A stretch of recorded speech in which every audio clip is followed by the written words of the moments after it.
Là, ici, on a, dans le fond, un cylindre avec lequel on a enroulé, un peu comme un yo-yo, là. Tu sais, on a enroulé, mais là, il n'est pas dans le yo-yo, là. Tu sais, c'est comme si c'était mon crayon, j'ai enroulé une corde dessus, puis je le tiens, puis là, le crayon, il décide de descendre. On veut trouver l'accélération du centre de masse qui va vers le bas, selon la dynamique, selon ce qu'on connaît. Puis si on se remémore la vidéo que j'ai faite, dans le fond, là, ici, le centre de masse va tomber, hein, donc on voit qu'il y a le poids qui va tomber, puis il y a la corde qui tire, la corde est fixe là, en tant que telle ici. Là, hein, tac, tac, tac, ça ne bouge pas. Donc, on a un objet qui tourne en même temps qui bouge. Donc, le centre de masse n'est pas fixe, le centre de masse bouge. Donc, on est dans le cas de figure aussi que le centre de masse bouge. Et il n'y a aucun point de l'objet qui est fixe non plus. Donc, on est dans le cas où est-ce qu'il va falloir faire la somme des forces en translation, puis la somme des moments de force par rapport au centre de masse. Fait on va commencer par ça. On va commencer par faire la somme des forces, qui est égale à la masse fois l'accélération, dans le fond, du centre de masse qui va se déplacer.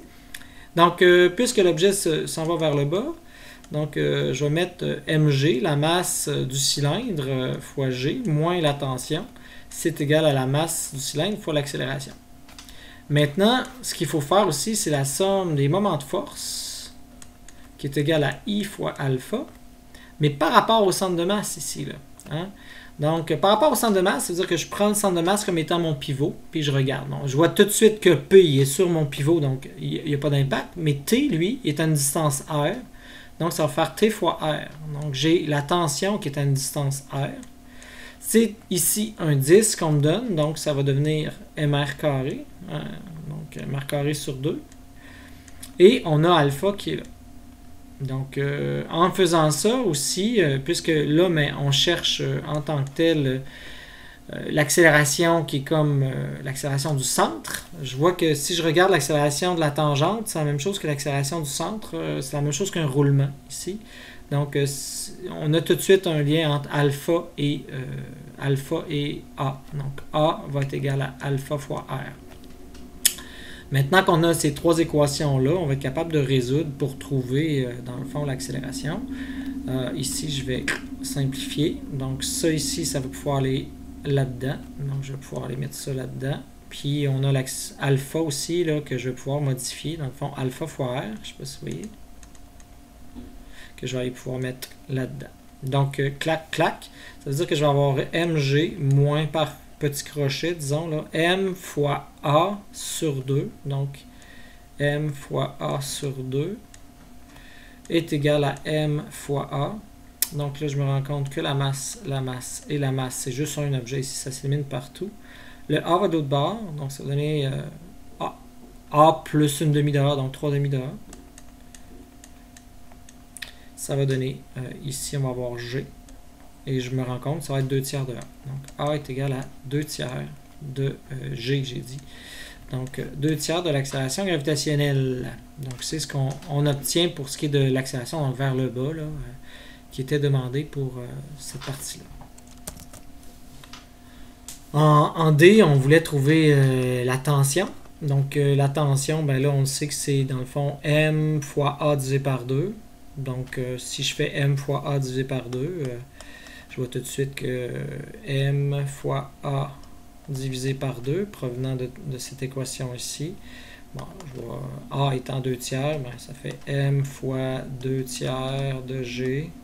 Tout ça divisé par 2, les deux s'éliminent, donc ça fait mg, donc le poids divisé par 3, ça va être la tension que je vais avoir dans ma corde qui est ici, pour cette partie-là.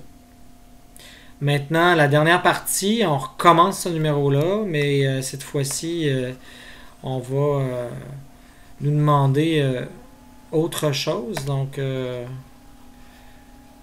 ce qu'on nous demande, on nous dit si je tire sur la corde vers le haut, puis que le cylindre reste sur lui-même, dans le fond, hein, si le cylindre reste sur place.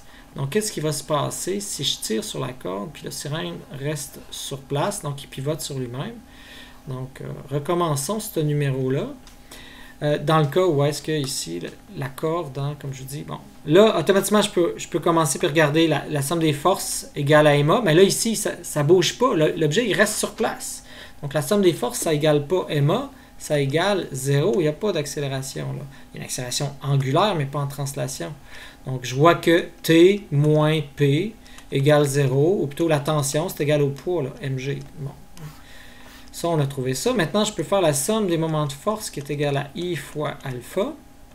Maintenant, le moment de force qu'il y a, encore là, c'est T fois R que je me rends compte que je peux faire. T fois R. C'est encore une demi mr carré fois alpha. Et là, dans le fond, qu'est-ce qui était demandé? C'est demandé en D, en E, quelle est la force qu'on doit tirer? On cherche la tension qu'on doit tirer pour faire ça. Donc là, vous voyez, je peux éliminer ça, éliminer ça. Donc, T va être égal à M. On a R alpha sur 2 en tant que tel. Donc là, ici, je peux remplacer mg là-dedans. Donc là, ça va faire mg est égal à mr alpha sur 2. Donc les m vont s'éliminer et je vais pouvoir trouver alpha qui va être égal à 2g sur r. Donc 2g divisé par r, ça va me donner l'accélération angulaire. Puis bon, avec ça, ben, je peux arriver à trouver avec quelle force il faut que je tire. Ben, c'est avec le poids là, mg si je veux arriver à faire ça, donc la corde. Donc j'ai les deux, j'ai les deux réponses qu'on m'a demandé pour la partie E ici là, que je viens de terminer. Donc,